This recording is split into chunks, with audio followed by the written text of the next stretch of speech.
Welcome to my super wacky game room tour!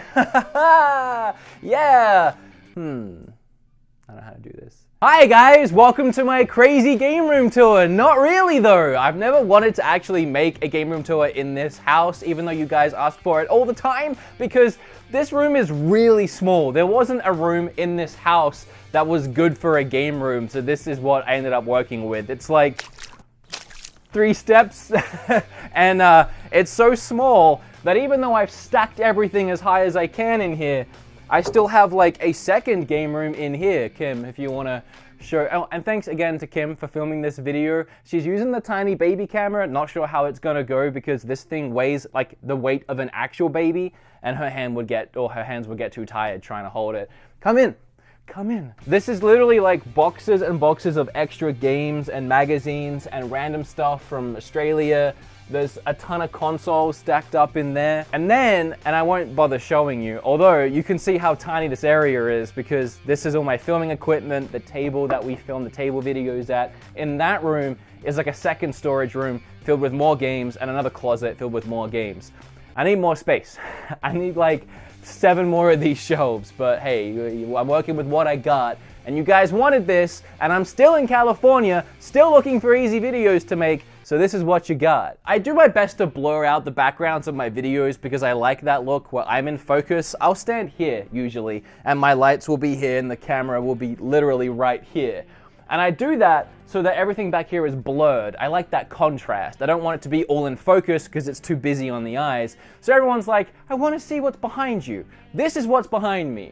All of this is Switch, my Switch collectibles, and then obviously the Switch games are down here. If you want to see my Switch stuff, there's a whole video that I made on every single thing in my Switch collection, and it's pretty recent. There's only gonna be like a few new games that I bought recently. I think maybe 1 new collector edition, that is Fury. And honestly, I got that in a video that I'm doing soon on the channel anyway. So we're not gonna bother with Switch stuff today. You've seen it, here it is, it's all over the place. You want a more in-depth look, watch that video. What I'm gonna show you is the thing that I like the most about my game room. Why am I still holding my camera? What I like most about this game room, despite its size, is it's actually a mishmash of my Australian collection and my North American collection. As a lot of you know, I'm Australian, hence the weird funky accent, and I collected a lot of games in Australia. Cut to that first game room tour I did years ago. This is my game room. The only Atari cut that I have is ET. And most of that stuff I kept, and it's here. And if you want to start with the retro stuff, all of this here is my Mega Drive collection. Not even Genesis, my Mega Drive collection. Pretty much every single game in here was gonna say Mega Drive. There is a bunch that are gonna say Genesis that maybe I bought here, but for the most part, there's like 80-ish Mega Drive games between the boxed ones, which there's a ton, and then there's loose ones somewhere. Oh yeah, stacked to heck up in that cube. And then again, with the NES stuff, most of this is gonna be, well, it's about a split of Australian and American NES games. They're all just kind of mishmashed in there with no rhyme or reason. Same goes for the Super Nintendo. You guys never get to see this. It's crammed down here. My Dreamcast games, which you'll notice are in big, I don't know what you call them. They're not the jewel case, the bigger jewel cases, I guess. But I prefer the look of these. A bunch of Saturn games, some imports, a bunch of PAL PlayStation games. I'm just gonna get B-roll shots of all of this. I'm not gonna go through every game. There's a lot of things that have a lot of meaning to me. Symphony of the Night being one of my favorite PlayStation 1 games. Don't know where that's hiding right now.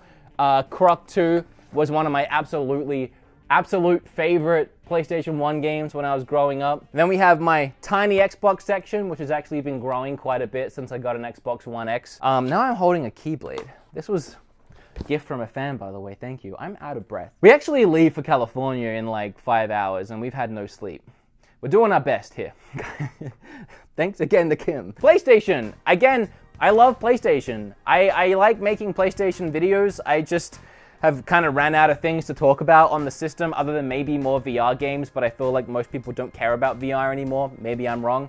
But as you can see, I probably have more PlayStation. Well, I don't know because they're bigger. But I have just as many PlayStation 4 games as I do Switch because I love my PlayStation 4 almost equally to my Switch. There's nothing really that special I want to highlight. There's some imports and stuff like that, but I mean, I'll again film B-roll and you can see for yourself. You guys never really get to see the right-hand side of my games here. You literally in the videos, you see to this shelf and then kind of about to here. So you don't really ever see the Zelda stuff, and yeah, here's my Zelda shrine. It looked a lot more impressive when I first moved in because I had all my amiibos pinned up here. And as you can see, there's 2 sole survivors. The rest have slowly fallen off. The little hooks I put them on weren't strong enough. It looked really cool before. Now it's just white space. I'm working on it. But Zelda memorabilia, ton of stuff from fans. And again, I can't say thank you enough to you guys. And then cubes here just with the games and then some memorabilia behind it, maybe some statues. Again, this is B-roll for everything. Ocarina, an actual Ocarina, which I tried to play the other day again, and I still can't. And the Zelda stuff goes all the way down to here. And then where it cuts off, we have a bunch of PAL and American Wii games spliced up. You can tell the PAL ones because they have these big colorful M ratings or G ratings on the side of them.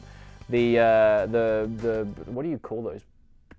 Peggy rate? I don't know. Peggy 18, that's a thing, right? Peggy 18. And then these are the PAL PlayStation games, which you can tell very clearly by their very boring spines. I have always hated collecting PAL PlayStation games because I feel like they just look so boring. But I have the ones that I really liked when I was collecting. These were the games that I really wanted to play, have in my collection.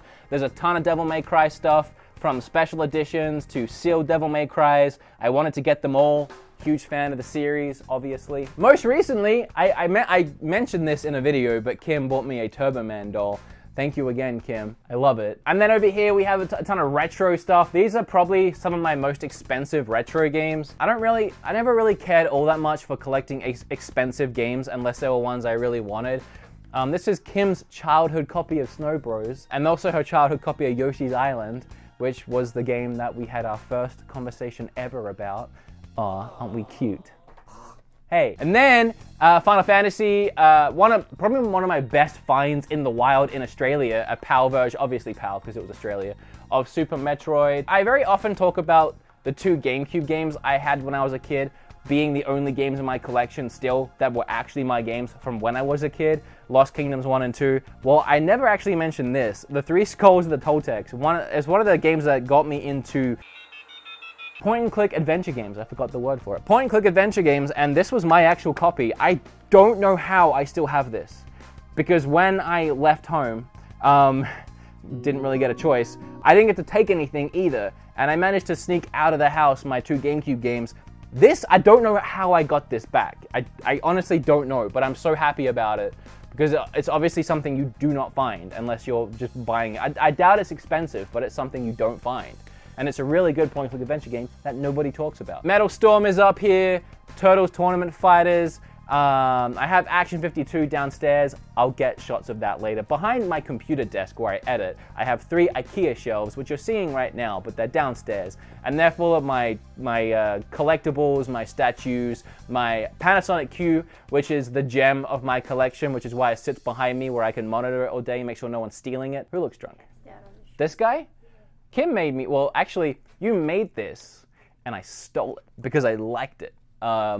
Yeah, because you were gonna sell it, and then I was like, nah. And then I was gonna buy it, but then we decided to go and get married, and then it was like, well, what's the point now? It's the same money. Helpful tip, fellas, marry an artist so you don't have to buy art.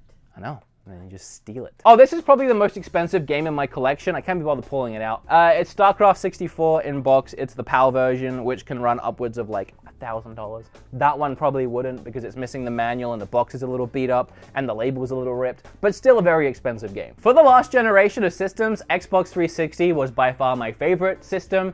I'd probably say even more than the Wii U, just because it had games and I really enjoyed playing games on it. And these are all my 360 games, and every single one is PAL because I bought more than all the games I ever wanted while the 360 was current, and then when I moved, it was game over. Yeah, I mean, I don't really have much to say about it, but I really love this collection. And I think a reason why I love this collection the most is because there's probably more than 100 Xbox 360 games here, which is obviously up there with like my Mega Drive and my Switch collection and how many titles I have. But I know for a fact that I have played and finished 95% of these 360 games. I just love the 360. I really adored that system and I had a load of fun with it. And I'm looking at these right now, trying to find one I didn't finish. And it's probably just gonna be like Hannah Montana the movie, like random things like that, Beijing Olympics. But as far as games, yeah, I finished them all. I love that system. I love getting achievements. I think my gamer score is like 60,000. Probably not that big to some of you, but that's purely just from 360. I actually installed these shelves myself. Not bragging about it, they're really janky. And then anytime I get a statue out or a box out or whatever, I throw it up there. That pillow is one of my favorite things, actually, that Kim made me for my birthday. I don't remember. I think it was your birthday. I think it was Christmas. But yeah, that's where my boxes go. And then this is a really cool wall scroll that I would like to get tattooed one day, but it's pretty insane. This, if you guys remember the standee that got destroyed in the flood, a lot of people were like, at least take Link off and salvage him. I never actually showed you guys, but I did. Thanks for the advice. So he's salvaged up there. And then finally, this sits behind my camera while I film. It is my little Smash Brothers area. And it's made me want to collect amiibos more. Believe it or not, I don't consider myself an amiibo collector. I say that with that many amiibos behind me. But as we all know, there's probably about 5 times more than this in existence. These are just ones that I found cheap as I've been going. Or maybe there were ones I really wanted, so I found a way to buy them. Like this Metroid pack that has the little Metroid in it. I needed that. There was a couple like that, but for the most part, I just happened to amass this collection. But I've sectioned them off, like you have Splatoon cubes, you have a Metroid cube, even have Metroid Samus Returns sat with it. You have like an old school cube with some retro stuff, Bayonetta, Pokemon, Star Fox, Mario Odyssey. You get the theme. It's just my little Smash Brothers area. I think it's adorable, and it sits behind me in every one of my videos. Like literally the camera is like here, and I'm standing here. So I get to look at it. And you guys don't. Oh, some of you might be, well, actually there's a Miracle Piano behind here. And this big guy that you made me. Kim made me a lot of stuff. Miracle Piano, I found on Christmas with my friend Super Derek one year. Actually have a whole Game Quest episode about it. It's probably too much. We should leave it here. Christmas Miracle, I think I called it, for those Game Quest watchers. I don't know what I'm missing out on here. I know there's like a ton of, again, there's like whole systems I'm stashed away. Some of you might be thinking, well, where's your retro setup? That's actually in the other room in bits and pieces, just because we haven't decided if we're setting it up in that room or we're making that a music room. We don't know, honestly. We haven't even had time to think about it since we moved in here. But all my consoles, and I kind of want to take you in there to prove that I'm not lying, but literally, like my consoles, my top loader, everything's on the floor. I'll just get B-roll of it. Why do I keep forgetting that's a thing I can do? I'll get B-roll. You're seeing it right now. Vita stashed in here. Anyone remember when I loved the Vita? Here's the American PS2 games. Look a lot more colorful, a lot prettier. PlayStation 3, PSP, I don't know, what do you want from me? I collect for pretty much every system, or at least I did for a while. I would not call myself a retro collector anymore. I've completely fallen out of the hobby. Game Boy Advance, even some PC stuff, even some out-of-country Super Nintendo Famicom games. There's a little bit of everything in this house, whether it's on the actual shelves or, again, in the closets. There's a little bit of everything. One of my most recent retro pickups was Chrono Trigger. Bought that bad boy at Retropalooza. Final Fantasies, Skies of Arcadia. Like literally, if you actually look, which it's hard to do because there's so much junk everywhere, I've crammed in little nuggets of like gaming history all over the place. And I just really, I like the organized mess of it all. I like looking at it like a Waldo puzzle, and you can look over here like 10 times and you won't see Wily Wars on the Mega Drive. And then like the 10th time you look, you're like, is that Wily Wars on Mega Drive?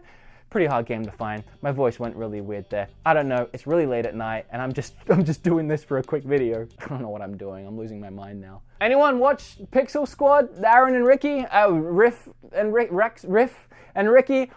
Legitimately, I'm so out of it right now, I can't remember.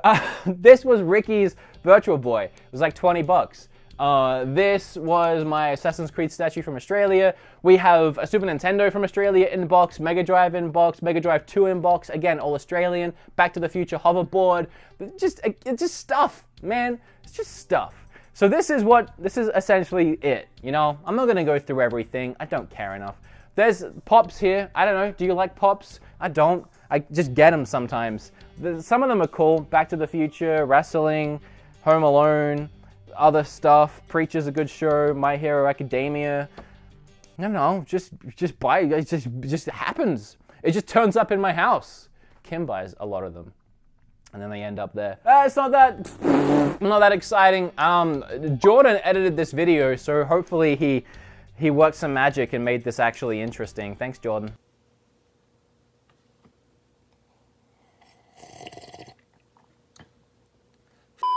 Other than that, yeah, this was literally me panicking last second before we leave, trying to get something up for you guys so YouTube algorithm doesn't forget that I exist. I hope you enjoyed this regardless. The one thing I did want to show you guys was pretty much just the stuff you don't get to see usually when I film, and I think you've pretty much seen it. I hope you enjoyed it. Smash like if you did. Comment down below with what your favorite thing in my collection is. The hair flip all over that, the subscribe button. I don't know.